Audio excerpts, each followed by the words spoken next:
Hello everyone, welcome back to the channel. I hope आप सभी की प्रिपरेशन बहुत अच्छे से चल रही होगी। और हमने टेस्ट 9 स्टार्ट किया था लास्ट डिस्कशन में, और टेस्ट 9 का पार्ट 2 हम आज डिस्कस करने वाले हैं। हमने जो फर्स्ट पार्ट था उसमें क्वेश्चन नंबर 1 से 75 देखे थे, ठीक है। और आज हम 76 से आगे 150 नंबर ऑफ क्वेश्चंस को देखने वाले हैं, ठीक है। तो इस वीडियो को देखने से पहले आई वुड रिक्वेस्ट यू कि आप एक बार टेस्ट 9 का पार्ट नंबर 1 देख लें, ठीक है। अब हम स्टार्ट करते हैं अपने डिस्कशन के साथ में, और डिस्कशन को बहुत ही कंसाइज वे में रखते हुए आगे चलते हैं, ठीक है। तो आपके सामने स्क्रीन पे first question, the first 5 year plan जो कि 1951 और 56 में आया था, इसका फोकस क्या था। देखिए, जो 5 ईयर प्लान्स हैं वो आपके 1951 से स्टार्ट होते हैं, ठीक है। और फिर 5 ईयर्स के गैप में भी कई प्लान चलते हैं, फिर रोलिंग प्लान आता है और बीच में गैप्स भी आ जाते हैं, ठीक है। तो देखिए, अब आपको ध्यान क्या रखना है, जो फर्स्ट 5 ईयर प्लान था उसका एम क्या था, एग्रीकल्चर। वैसे ही जैसे आपका जो सेकंड वाला प्लान होता है उसका होता है इंडस्ट्रियल ग्रोथ, ठीक है। ऐसे करके आपके जितने भी हैं, मतलब 12 5 ईयर प्लान है आपके, ठीक है। 12 5 ईयर प्लान है। इन 12 5 ईयर प्लान के आपको क्या पॉइंटर्स अच्छे से पता होने चाहिए, ठीक है। कि फॉर एग्जांपल जैसे आपका 12th प्लान था, 11th था, तो ये सस्टेनेबल ग्रोथ, इंक्लूसिव ग्रोथ, इन चीज़ों को डिटरमाइन करते हैं। फिर आपका एक आता है एसडीजी नंबर 8। एसडीजी नंबर 8 किससे रिलेटेड है, ह्यूमन रिसोर्स डेवलपमेंट से, ठीक है। तो ये 5 ईयर प्लान क्या है, बहुत ही इंपॉर्टेंट हो जाते हैं, ठीक है। अब हम चलते हैं अपने नेक्स्ट क्वेश्चन पे। तो इसका आंसर क्या हो जाएगा, option number B. Question number 77 आपकी स्क्रीन पे है। अब देखिए, क्वेश्चन नंबर 77 के अंदर आपसे क्या पूछा गया है, आपको डिफरेंस बताना है किसके बीच में, स्ट्रक्चरल और फ्रिक्शनल अनएम्प्लॉयमेंट के बीच में। देखिए, स्ट्रक्चरल अनएम्प्लॉयमेंट क्या होगा, स्ट्रक्चरल अनएम्प्लॉयमेंट क्या होगा कि जैसे फॉर एग्जांपल मान लेते हैं अब का जो समय है, ठीक है, वो एआई का टाइम है, और एआई से पहले आपको लैपटॉप्स और जितने भी स्मार्ट डिवाइसेस थे उनको ऑपरेट करना आना चाहिए था, तभी आप एआई को भी बेहतरीन तरीके से क्या है यूज़ कर सकते हैं। तो देखिए क्या हुआ कि जैसे ही एआई आया तो जो लोग इसमें प्रोफिशिएंट थे वो लोग जॉब्स में गए, और बाकी क्या है अनएम्प्लॉयड हो गए। वो किस वजह से, क्योंकि अगर हमारी इकॉनमी के अंदर कोई एक ऐसा स्ट्रक्चर है जो कि आपकी एम्प्लॉयमेंट को डिटरमाइन करता है, वो आपको नहीं आता है, तो डेफिनेटली आप अनएम्प्लॉयड हो जाएंगे, ठीक है। एक होता है फ्रिक्शनल अनएम्प्लॉयमेंट का मतलब क्या होता है कि फॉर एग्जांपल आप जॉब में थे, ठीक है, बट अब वो जॉब आपको किसी भी किसी भी रीज़न की वजह से नहीं अच्छी लग रही है, और अब आप सेकंड जॉब पे स्विच करते हैं। तो इसके बीच का ये जो गैप होता है ना, टाइम पीरियड होता है, ये होता है आपका फ्रिक्शनल अनएम्प्लॉयमेंट, ठीक है। अब हम चलते हैं इसके ऑप्शंस पे। तो आपका पहला ऑप्शन है स्ट्रक्चरल अनएम्प्लॉयमेंट होता है इकोनॉमिक डाउनटर्न से, और फ्रिक्शनल अनएम्प्लॉयमेंट होता है टेक्नोलॉजिकल एडवांसमेंट से। गलत, ठीक है। स्ट्रक्चरल अनएम्प्लॉयमेंट लॉन्ग टर्म है और किस वजह से होता है, इकोनॉमिक ट्रांसफॉर्मेशन से, ठीक है। और फ्रिक्शनल अनएम्प्लॉयमेंट जो है शॉर्ट टर्म है और होता है जॉब ट्रांजिशन से, ठीक है। ये जो मैंने आपको डिस्कस करवाया ये उसको अच्छे से वो कहता है रेजोनेट, ठीक है। तीसरे में क्या, फ्रिक्शनल अनएम्प्लॉयमेंट जो है अनस्किल्ड के लिए होता है, स्ट्रक्चरल स्किल्ड के लिए ऐसा कोई जरूरी नहीं है। स्ट्रक्चरल अनएम्प्लॉयमेंट जो है वो एग्रीकल्चर सेक्टर में और फ्रिक्शनल इसमें होगा, ये भी कोई जरूरी नहीं है, ठीक है। आप जॉब देखें वो आप किसी भी सेक्टर से किसी भी साइड में देख सकते हैं, ठीक है। तो इसका करेक्ट आंसर क्या हो जाएगा, option number B. Question number 78 on your screens. Question number 78 में क्या पूछा गया आपसे, which of the following measures are direct method of poverty. देखिए, जब हम पॉवर्टी को एलिवेट करते हैं तो उसके कुछ मेथड्स हैं, ठीक है। मतलब कि जो गवर्नमेंट है उसने क्या क्या कदम उठाए हैं इसको करने के लिए, ठीक है। तो देखिए, कंडीशनल कैश ट्रांसफर, इसका मतलब क्या है कि जो गवर्नमेंट है, ठीक है, वो कुछ कुछ ट्रांसफर्स देती है ताकि जो लोग हैं उनकी क्या है सहायता की जा सके, ठीक है। और फिर उसके बाद में पीडीएस, आपको पता ही है पीडीएस जो सर्विसेज है, ठीक है, जिसमें वीट राइस और इसकी सप्लाई करवाई जाती है लोगों को एट सब्सिडाइज्ड प्राइस पे, ठीक है। और फिर उसके बाद में है प्रोग्रेसिव टैक्सेशन। प्रोग्रेसिव टैक्सेशन होता है कि जैसे जैसे इनकम बढ़ती है उस पर टैक्स रेट बढ़ जाता है। और चौथा है यूनिवर्सल बेसिक इनकम, ठीक है, कि सभी की कुछ ना कुछ बेसिक इनकम तो होनी ही चाहिए। अब देखिए, प्रोग्रेसिव टैक्सेशन जो है वो डायरेक्ट मेथड नहीं है पॉवर्टी को एलिवेट करने, मतलब इससे क्या हो जाएगा, अगर टैक्स बढ़ा दिए तो वो एक लॉन्ग प्रोसेस है जिसमें वो उस लाइक ना वो जो रेट हैं या वो जितना भी टैक्सेशन है उसको वो डाइवर्ट करेंगे आगे की साइड में, तो उससे कुछ खास फर्क नहीं पड़ेगा, ठीक है। तो ये डायरेक्ट मेथड नहीं है, तो इसका आंसर क्या हो जाएगा 1 to 4। बट अगर बेसिक इनकम दे दी आपको, यूनिवर्सल बेसिक इनकम का मतलब क्या कि एक वो लेवल ऑफ इनकम जो आपको चाहिए, मतलब जो आपकी लाइफ को सस्टेन कर सकती है, ठीक है। तो इसका आंसर हो जाएगा 1 to 4, option number A. Question number 79, question number 79 क्या बोलते हैं कि कौन से फैक्टर्स इंक्लूड किए गए हैं इंडिया के ऑफिशियल पॉवर्टी मेजरमेंट पॉलिसी में, ठीक है।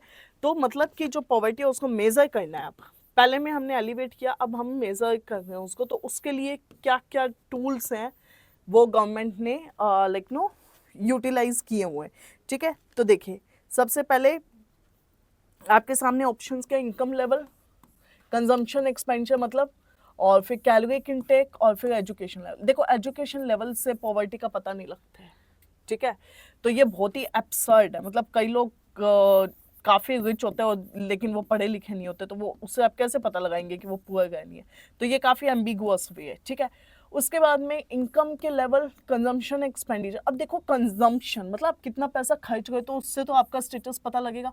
और कैलोरी, आपने कितना भोजन कंज्यूम किया, कितनी कैलोरी को कंज्यूम किया, तो वो भी क्या है, हेल्प करता है डिटरमाइन करने में। तो 2, 3 तो बिल्कुल सही है, ठीक है। चलिए इनकम लेवल, अब देखो इनकम लेवल से नहीं पता लगता है, अगेन लाइक नो जैसे अगर आपकी इनकम है बट आप उसको स्पेंड अलग अलग वेज में कर रहे हो, तो that will not help us, plus वो इंडिया का ऑफिशियल नहीं है, ठीक है। तो इसका आंसर क्या हो जाएगा, C, option number C. Question number 80, which of the following method is are used for calculating national income. National income को कैलकुलेट करने के लिए इंडिया के अंदर क्या क्या टूल्स हैं, तो ये तो आप पढ़ते हैं, एक्सपेंडिचर, प्रोडक्शन, ठीक है, जिसमें वैल्यू ऐड हुआ है जितना भी वो सब इंक्लूड होता है। और इनकम मेथड में जैसे आपका रेंट है या कितनी ऑपरेटिंग इनकम आपको हुई है, ठीक है, वो सब इसमें क्या ऐड हो जाते हैं। तो इसका आंसर क्या हो जाएगा, D. Question number 81, qualified foreign investors जो हैं they are allowed to make the investment in T bill, corporate bond, equity and debt schemes of Indian mutual funds, ठीक है। तो देखो क्वेश्चन में क्या कहा है कि जो QFIs हैं, ठीक है, क्वालिफाइड फॉरेन इन्वेस्टर, ये जो लोग होते हैं ये अपना इन्वेस्टमेंट मतलब ये कहाँ कहाँ इन्वेस्ट कर सकते हैं। तो देखिए टी बिल्स जो होते हैं, जैसे ये आपको पता ही है मनी मार्केट का एक टूल भी है, ठीक है। तो ये इंपॉर्टेंट है, मतलब ये सिर्फ बात आपको पता होनी चाहिए। तो ये कि तीनों में कर सकते हैं, मतलब तीनों में इन्वेस्ट ये कर सकते हैं, तो कोई रिस्ट्रिक्शन नहीं है, ठीक है। MN गोयल लाए थे गांधीयन प्लान, गलत, श्रीमन नारायण अग्रवाल लाए थे, ठीक है। तो ये ठीक है, ये तो दोनों ही क्रिस क्रॉस हैं, मतलब 1 का 2। तो इसमें क्या पूछा है, करेक्ट पूछा है। और सर्वोदय प्लान जो था सोशलिस्ट लीडर कौन लाए थे आपके, जयप्रकाश नारायण, ठीक है। तो इसका आंसर क्या हो जाएगा, ए, ओनली 3। पहले दोनों जो है वो इंटरचेंज है, मतलब गांधीयन प्लान जो है वो श्रीमन अग्रवाल का है, और जो आपका पीपल प्लान है वो MN गोयल का है, ठीक है। Question number 83, the 20 point programme, ठीक है, तो वो लॉन्च हुआ था 5 ईयर प्लान में, एंड देन जो नाबार्ड है वो इस्टेब्लिश हुआ था, क्यों, रूरल एरियाज जो है उनके डेवलपमेंट के लिए। किसने रिकमेंड किया था, शिव रमन कमेटी ने। ये बात क्या बिल्कुल सच है, ठीक है, ये पॉइंट बिल्कुल सही है। और ये आपका 5th ईयर प्लान हो गया, 20 पॉइंट गरीबी हटाओ के लिए आया था, ठीक है, ये नारा था गरीबी हटाओ का, ठीक है। तो इसको करने के लिए, पॉवर्टी को एलिवेट करने के लिए आपका 20 पॉइंट प्रोग्राम आया था। ये सही है, ये सही है। क्वेश्चन में करेक्ट पूछा, आंसर हो जाएगा C. Question number 84, albedo, insolation, isotherm, ठीक है। अब आपको बताना है कि ये डेफिनेशन सही है नहीं है। देखो सबसे पहले तो इक्वल टेम्परेचर की जो होती है, ठीक है, उसको हम क्या बोलते हैं, फिर इंसोलेशन और एल्बिडो। देखो ये तो एल्बिडो है, ठीक है। और जो आइसोथर्म है आइसोलेशन है, difference between warmest and the coolest months, ठीक है। तो देखिए करेक्टली मैच, सबसे पहले तो जो 1 है उसका तो होएगा मतलब ये वाला, यानी मान लेते हैं 1 का बी, ठीक है। जो आपका इंसोलेशन है, ठीक है, इंसोलेशन आपका हो जाएगा सी, और आइसोथर्म जो होती है ये लाइंस होती है इक्वल टेम्परेचर की, इसका हो जाएगा ए। तो तीनों ही क्या है, गलत है, मतलब तीनों ही पेयर्ड नहीं है, तो आंसर क्या हो जाएगा, डोल, ठीक है। मतलब तीनों ही गलत हो गए ना तो नन, वो क्रॉस आप वैसे मत मान लेना, ठीक है, समझाने के लिए। एल्बेडो आप समझ के ना, एल्बेडो का मतलब जैसे देखो समर होती है जब, तो समर में बोला जाता है लाइट कलर के क्लॉथ पहनने के लिए। वो क्यों बोला जाता है? क्योंकि जो डार्क कलर होता है वो एब्जॉर्ब करता है लाइट को, हीट को एब्जॉर्ब करता है, तो इस वजह से, ठीक है। तो लाइट कलर रिफ्लेक्ट कर देता है, दैट इज वाई। चलिए क्वेश्चन नंबर 85। 85 में जो डाइवर्जेंट बॉडीज होती हैं, ठीक है, यहाँ पे क्रस्ट डिस्ट्रॉय होती है। देखो डाइवर्ज का मतलब होता है दूर जाना, ठीक है। तो क्रस्ट डिस्ट्रॉय हुई है या नई बनी है? नई बनी है, ठीक है, तो पहला तो गलत है। कन्वर्ज मतलब कोलाइड, कोलाइड करने से बनेगी या टूटेगी? कोई दो चीजें आपस में भिड़ गई हैं तो वो क्या नुकसान होगा वहां पे, तो टूटेगी, तो ये भी गलत। Transform boundaries are where the crust neither created not destroy. अब ट्रांसफॉर्म के अंदर क्या होता है? एक ही होता है, एक ही होता है, और ये दोनों के एक दूसरे को स्लिप कर जाती है। जैसे ये तो ऐसे हो जाती है और ये ऊपर चली जाती है, मतलब ऐसे ऊपर नीचे, तो इसमें क्या ना कुछ बनता है और ना कुछ नुकसान होता है। तो तीसरा क्या बिल्कुल सही है। अब क्वेश्चन में कि कौन से करेक्ट है, तो ओनली वन, ओनली वन का मतलब इनमें से कोई भी एक करेक्ट है, और वो करेक्ट कौन सी है? आपकी थर्ड स्टेटमेंट, ठीक है। ये मैंने आपको विद एग्जांपल समझा दिया, एक बार और बता देती हूँ। डाइवर्ज, डाइवर्ज का मतलब होता है दूर जाना। कन्वर्ज का मतलब कोलाइड, मतलब आपस में भिड़ना, तो भिड़ने से क्या नुकसान होगा और ये बनेगा, ठीक है। Okay, let us come back to the question number 87. Kashmir Valley lies between Great Himalaya and Pir Panjal Range. This is correct. जो कश्मीर की वैली है, मतलब इसकी जो घाटियां, वो एक तरफ ग्रेटर हिमालय और एक तरफ क्या है? पीर पंजल। ग्रेटर हिमालय जो रेंज है ये हिमाचल से लेके उत्तराखंड तक फैली हुई है, बिल्कुल सही है। भोटिया कम्युनिटी जो है, ठीक है, भोटिया कम्युनिटी दार्जिलिंग एंड सिक्किम में नहीं है, ये गलत है, ये उत्तराखंड में है, ठीक है। तो करेक्ट पूछा है, आपका थर्ड स्टेटमेंट गलत हो जाएगा। 1 and 2 is correct, absolutely correct, ठीक है। भोटिया जो है कम्युनिटी है, ये आपको पता होनी चाहिए। उसके बाद में consider the following statements regarding the coastal planes of India. Coastal planes जो है इंडिया के, उसके लिए आपको स्टेटमेंट कंसीडर करना है। देखो वेस्टर्न कोस्टल प्लेन, ये आपके कौन से प्लेन्स है? ईस्टर्न, और ये आपके कौन से हैं? वेस्टर्न, ठीक है। देखो वेस्टर्न कोस्टल प्लेन जो है वाइडर है सेंटर से एंड ग्रेजुअली नैरो है साउथ एंड नॉर्थ में, जबकि ये गलत है। एक्चुअली में वेस्टर्न कोस्टल प्लेन ऐसे है, समझ गए? तो अब देखिए wider at the centre, no, narrow at the centre and wider है नॉर्थ एंड साउथ में, तो पहला तो गलत। Malabar coast is distinguished by its unique feature called as kayal. Kayal क्या होता है? लगून्स, जिसको हम क्या बोलते हैं? बैकवाटर्स। और यहाँ पे वल्लमकली बॉट रेस भी होती है, ठीक है। तो सेकंड सही है। अब क्वेश्चन में पूछा कौन सा करेक्ट है, answer number B, option B, समझ गए? वेस्टर्न कोस्टल प्लेन यानी ये वाले प्लेन, इसके बारे में कहा गया है, तो ये ऐसे दिखते हैं, ये पिक्चर है, मतलब याद रखने के लिए, ठीक है।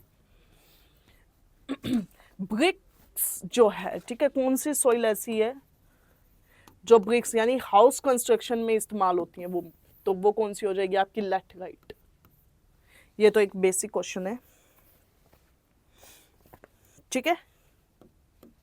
बाकी जितनी भी सॉइल्स होंगे आपके फीचर्स पता ही होने चाहिए। उसके बाद में आपका नेक्स्ट है ट्रिब्यूटरीज ऑफ ब्रह्मपुत्र। ब्रह्मपुत्र जो रिवर है, इसकी ट्रिब्यूटरीज कौन कौन सी है? ना आपसे लेफ्ट राइट नहीं पूछिए, बस ट्रिब्यूटरीज पूछिए। तो देखो गंडक गंगा की है, तो ये तो गलत हो गया। लोहित सही है, सोन भी गलत हो गया। देखो सबसे पहले तो सोन को निकालो, अगर सोन को निकाला तो ये दो ऑप्शन गए। एक मिनट रुको, ठीक है, अब आपको विजिबल होगा, ठीक है। तो सोन को निकालो, ठीक है, गंडक गंगा की, तो ये भी गई, तो करेक्ट आंसर क्या हो जाएगा? सी, ठीक है। ओके, ये तो इजी क्वेश्चन है। चेमा युंगडुंग ग्लेशियर से निकलता है सिंगी खम्बम और वो सब, ठीक है। चलिए इस क्वेश्चन में आपको लोग जो आपके लोकल स्टॉर्म्स होते हैं, ठीक है, लोकल स्टॉर्म्स, वो उनको एरिया से मैच करना है उसके। तो देखो north wester Bengal Assam, blossom shower Kerala, लू पंजाब हरियाणा, मैंगो शार तमिलनाडु। देखिए नॉर्थ वेस्टर सही है। ब्लॉसम जो शार है, ठीक है, ब्लॉसम शार कहाँ पे होते हैं आपके? चेरी ब्लॉसम्स के कर्नाटका में, कहाँ पे होते हैं? कर्नाटका में। तो सेकंड हो गया गलत, ठीक है। लू पंजाब हरियाणा में, इवन राजस्थान में भी होता है, ठीक है, तो ये सही है। मैंगो शार्क जो है वो आपके होते हैं कर्नाटका प्लस केरल में। आप एक बार अपने दिमाग में चेक कर लो, वेरीफाई कर लो, ठीक है, ओके। तो north western, west Bengal and Assam. Blossom shower जो आपका है वो कहाँ पे होता है? कर्नाटका। लू कहाँ पे आती है? पंजाब हरियाणा, ऊपर वाले, इवन बिहार में भी जाती है लू, ठीक है। और मैंगो शार्क हो ही गया, तो इसका आंसर क्या हो जाएगा? ए। बाकी सब क्या है? गलत हो जाएंगे, ठीक है।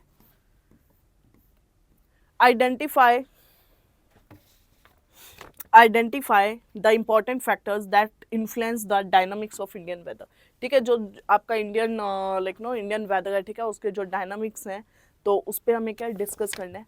अब देखो, पहले shifting of the ITCZ, El Nino, jet stream, कौन सा स्टेटमेंट सही है? देखो सबसे पहले इंडिया जो है, क्वेश्चन में कि इंडिया जो है, इंडिया का जो वेदर है वो बेसिकली किन किन फैक्टर से क्या इन्फ्लुएंस होता है, मतलब प्रभावित होता है।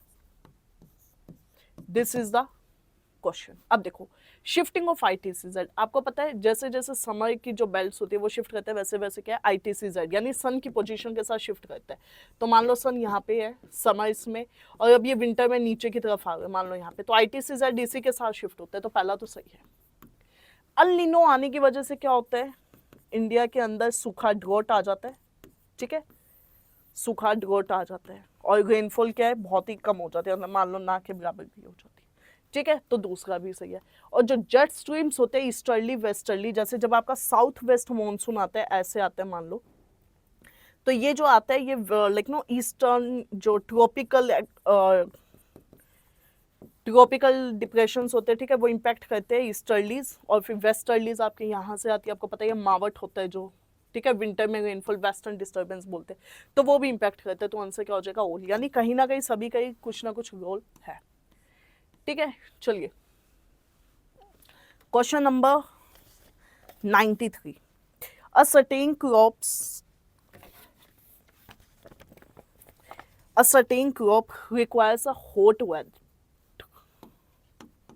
ठीक है, हॉट वेट क्लाइमेट चाहिए उसको, मतलब हमें यहाँ पे बेसिकली वो पता लगानी है कि कौन सी क्रॉप है, ठीक है। टेम्परेचर ये चाहिए उसको, उसके बाद में जो टेम्परेचर वो एक्सीड भी कर जाता है 35 डिग्री से और गिर जाता है नीचे 10 डिग्री सेल्सियस से, तो उसकी ग्रोथ क्या इम्पैक्ट हो जाती है। और ये जो क्रॉप है ये well drain deep loamy soil में रहती है, ह्यूमस एंड देन आयरन जो है वो उसके लिए जरूरी है, ठीक है। तो देखिए इसका आंसर क्या हो जाएगा? टी। कॉटन को तो वो चाहिए, ठीक है, फ्रॉस्ट फ्री डेज भी चाहिए, और ये गुजरात में होती है, ठीक है। बाकी क्रॉप्स आप अच्छे से पढ़ लेना एक बार। ये ZON नहीं होगा, ठीक है। जोन कैरेक्टरिस्टिक, तो भाबर जो है river and stream coming from the mountain disappear in this region, most of the rivers and stream re-emerge in this area. Khadar is the old alluvial, Khadar old नहीं होता है, क्या होता है? न्यू होता है। खदर क्या होता है? न्यू होता है, ठीक है। तो इसका फर्स्ट सही है, सेकंड सही है, थर्ड क्या हो जाएगा? गलत। और भंगार क्या होता है? भांगड़ बोलते हैं जिसे हम, ठीक है, भांगड़। तो जो भांगड़ है वो क्या होता है? Old alluvial.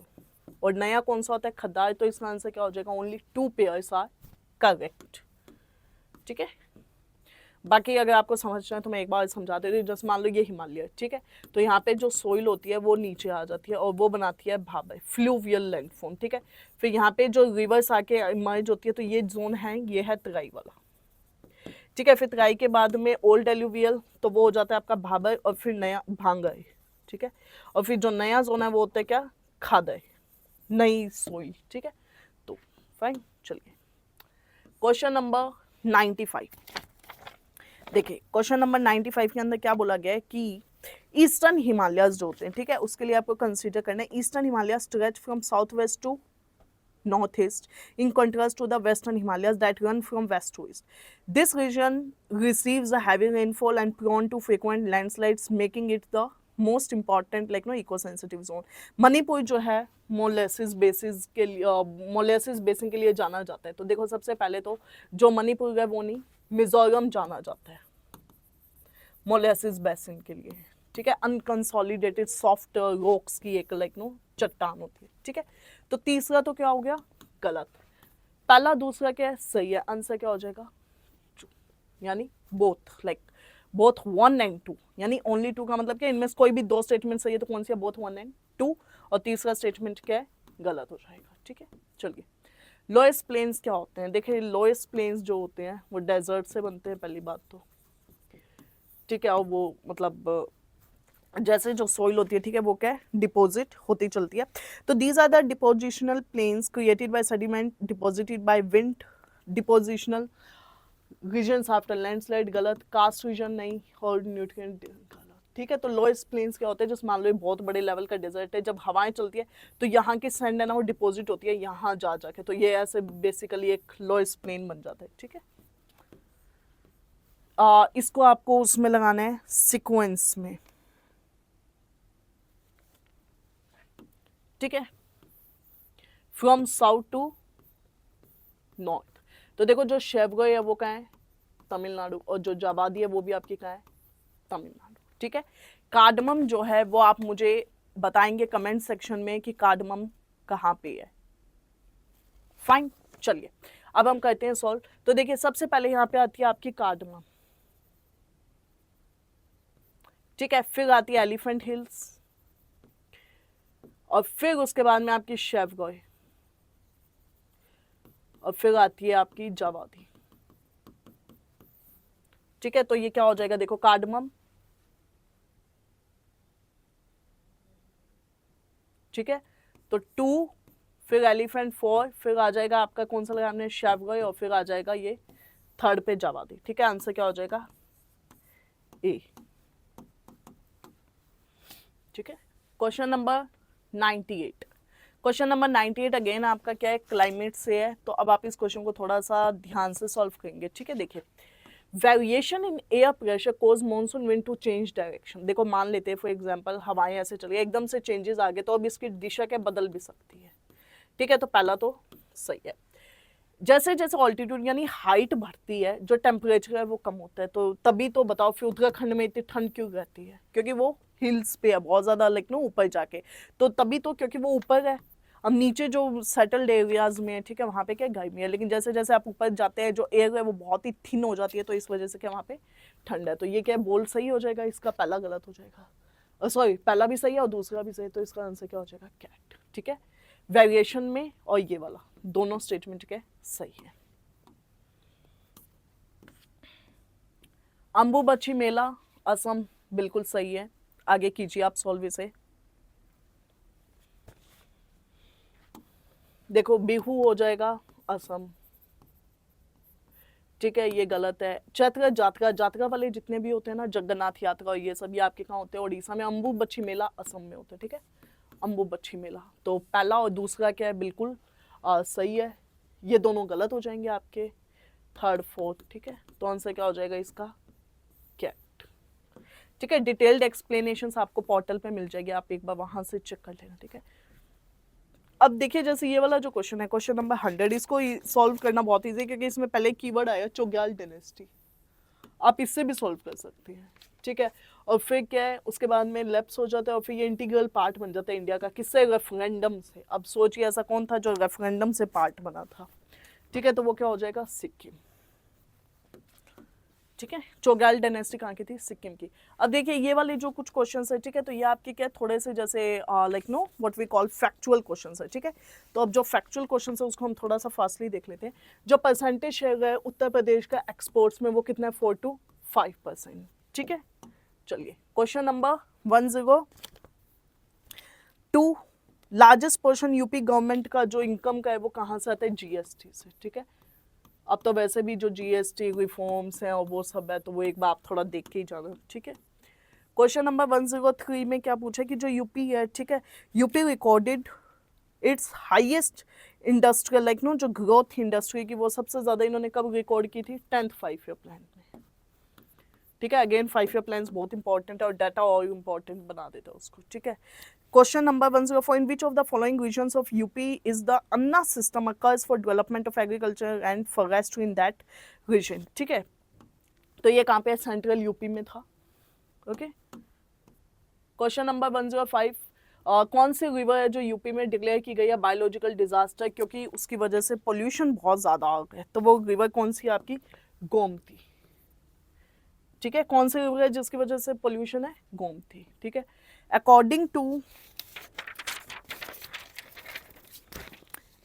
To provisional data from the 2011 के सेंसस का जो डाटा, डिस्ट्रिक्ट जहाँ पे सबसे ज़्यादा लिटरेसी रेट है, ठीक है, यानी लिटरेसी रेट का मतलब क्या हो गया कि सबसे ज़्यादा पढ़ाई का रेट है आपका, ठीक है, तो वो आपका कहाँ पे है?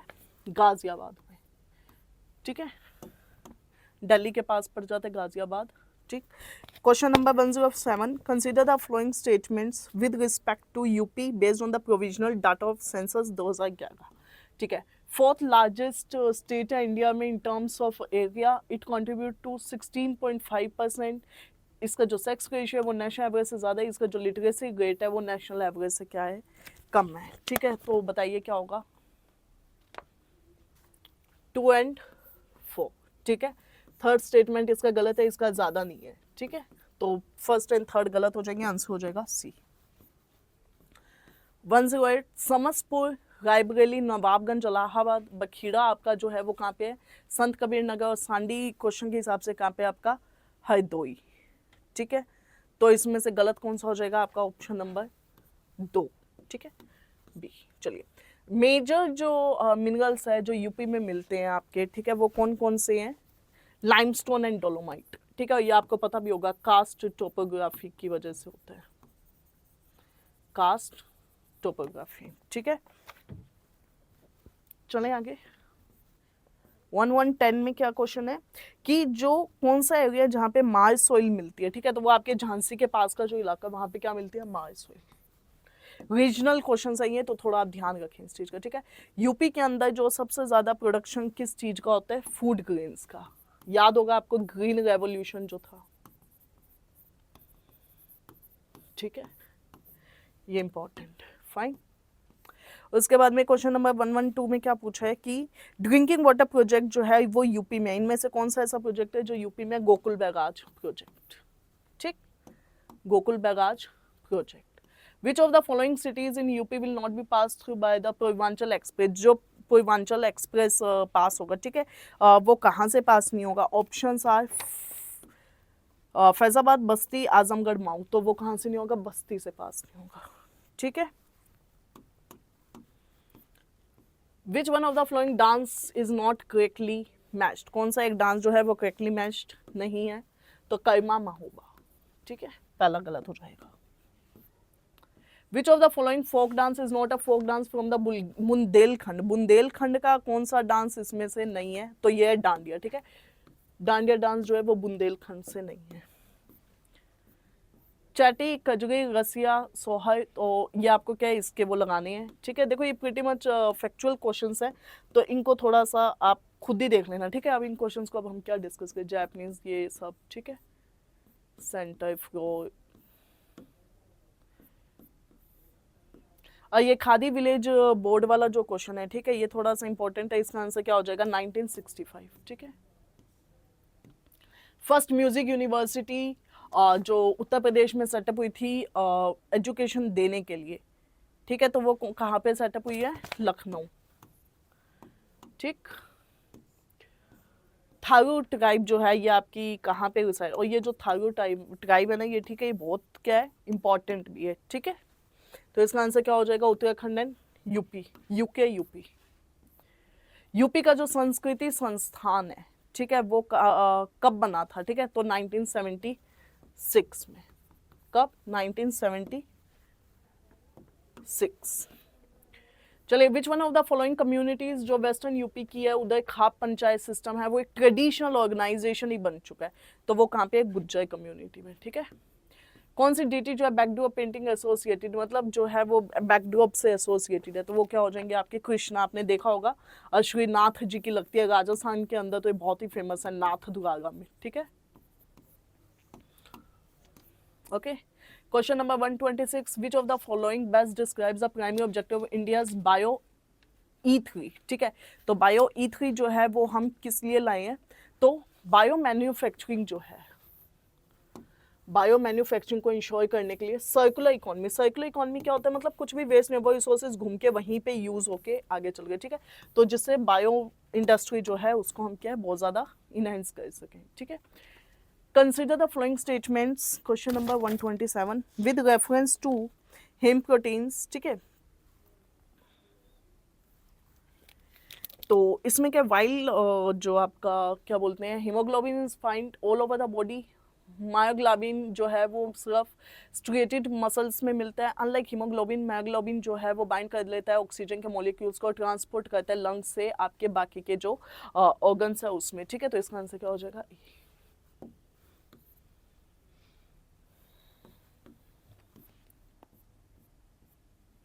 जीनोम इंडिया वाला जो प्रोजेक्ट है, ठीक है, ये आपका किस प्रकार सहायता करेगा? देखो, सीक्वेंस करेगा जीनोम्स को ताकि जेनेटिक डाइवर्सिटी समझ आए। बायो बेस्ड नहीं, फोकसिंग ऑन वैक्सीन प्रोडक्शन नहीं, एक्सपोर्ट मार्केट गोल नहीं है ना इसका। तो इसका गोल क्या है? सीक्वेंस यानी जो जीनोम्स होते हैं, ठीक है, उनके रीडिंग करना, ठीक, और फिर उसको इन्हेंस करना पब्लिक हेल्थ को, ठीक है। क्वेश्चन नंबर 129, तो 129 में क्या बोला गया? Assisted reproductive technology. Cryopreservation is a form of freezing embryos, eggs, sperm at very low temperature using the liquid nitrogen for the future use. Second है इन विट्रो में क्या होता है? फर्टिलाइजेशन किया जाता है एग का, स्पर्म होगा आउटसाइड द ह्यूमन बॉडी। देखो आईवीएफ में तो क्या बाग होता है सब, और क्रायोप्रिजर्वेशन के अंदर क्या होता है? जैसे फ्रीज एग वाला जो प्रोसेस है, ठीक है, तो उसके अंदर वो फ्रीज हो जाते हैं और फिर वो प्रोसेस की जाती है। तो इसका आंसर क्या हो जाएगा? सी।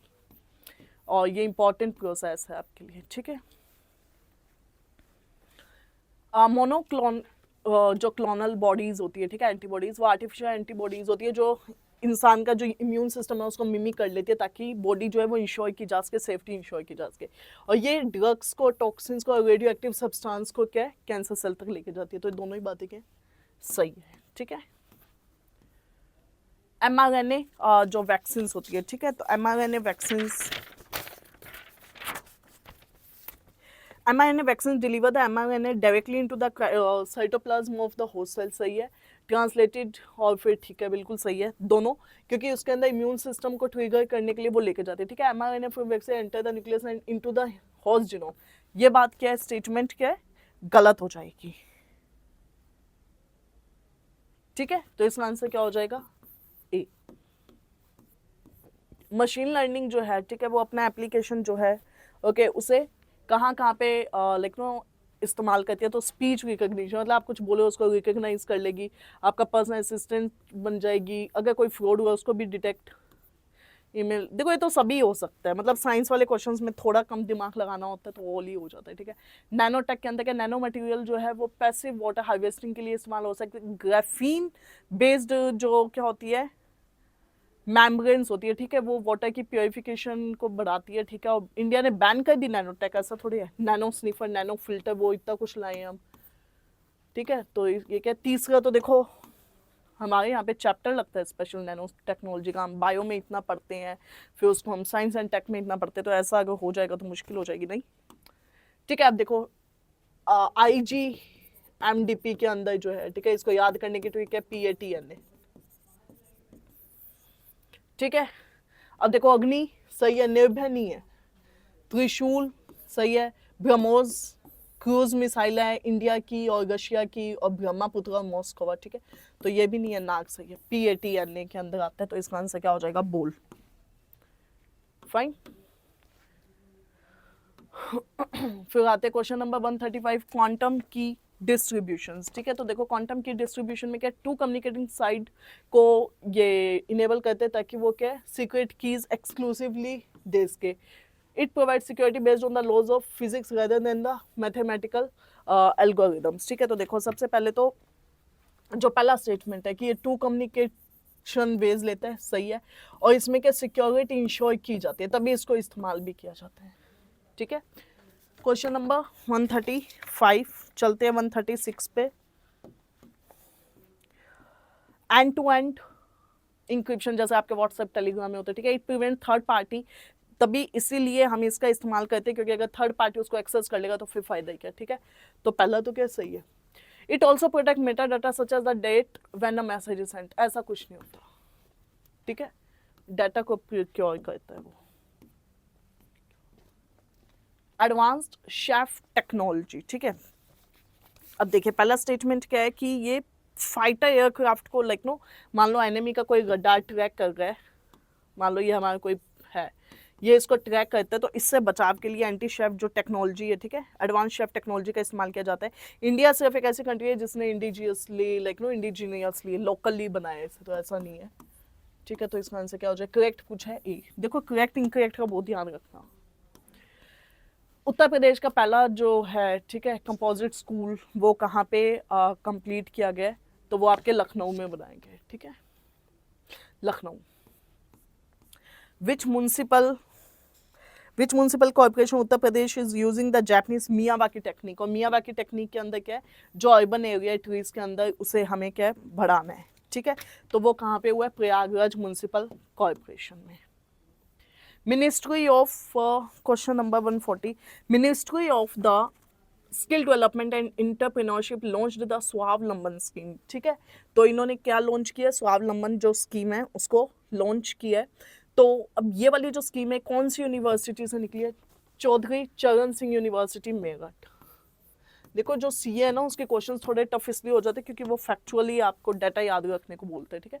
बट कोई बात नहीं, जितना याद हो उसकी अच्छी बात है, और जितना नहीं हो तो वो आपको स्टैटिक से मार्क्स निकालने होंगे, ठीक है। कौन से स्टेट ने 2 नए वर्ल्ड रिकॉर्ड सेटअप किए इंफ्रा के डेवलपमेंट में, तो वो आपका उत्तर प्रदेश, ठीक है। जन विश्वास जो बिल है, जन का विश्वास जो है वो इंश्योर करने के लिए जो बिल है वो किसके लिए, एग्रीकल्चर में, माइनर ऑफेंसेस में, पंचायती राज में या जुडिशरी में, तो वो क्या है माइनर ऑफेंसेस, ठीक है, डिक्रिमिनलाइज करने के लिए।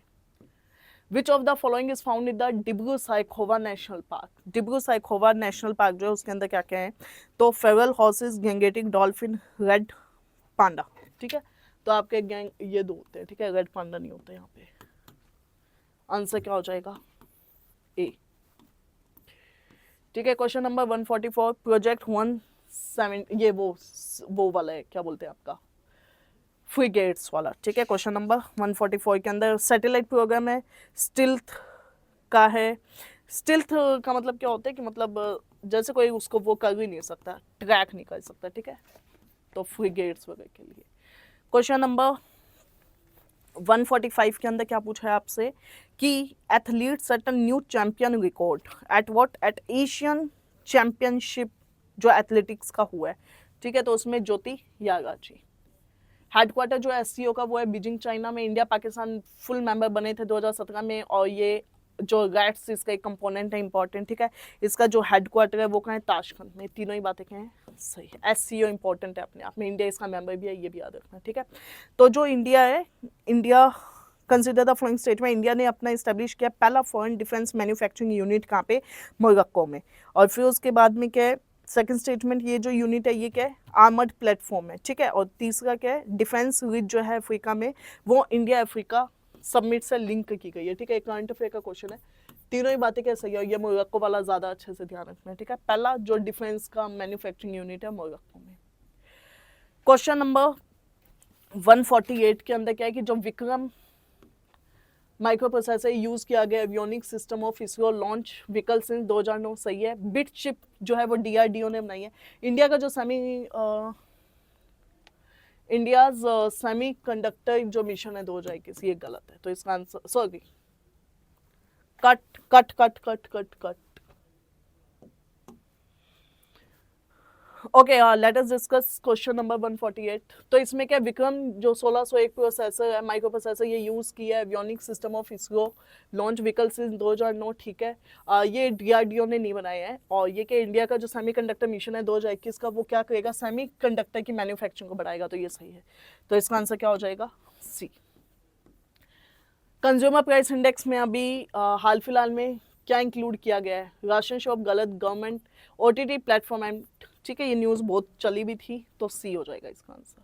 महाराष्ट्र का जो स्पेशल पब्लिक सिक्योरिटी बिल आया है, ठीक है, उस पे बताना है। ये जो बिल है ये category of non bailable offences, मतलब बेल नहीं मिलेगी, सही है, ठीक है। उसके बाद में जो एप्लीकेबल है सिर्फ छत्तीसगढ़ और आंध्र प्रदेश में, गलत है, ठीक है। और ये जो है प्रोविजन है पनिशमेंट फॉर 7 साल की इसमें सजा होगी अगर आप गिल्टी हैं, तो ये बात सही है। तो इसका आंसर क्या हो जाएगा, ऑप्शन नंबर सी, ठीक है। तो इसी के साथ में हमारा जो टेस्ट 9 है वो 2 पार्ट में, पार्ट 1, 2 में क्या है कंप्लीट हो चुका है। अब हमारा बचा टेस्ट 10 जिसे हम कल कंप्लीट कर देंगे, ठीक है। और इसी के साथ में आपकी जो टेस्ट रिजल्ट्स के डिस्कशन ऑलमोस्ट अब कंप्लीशन पे है।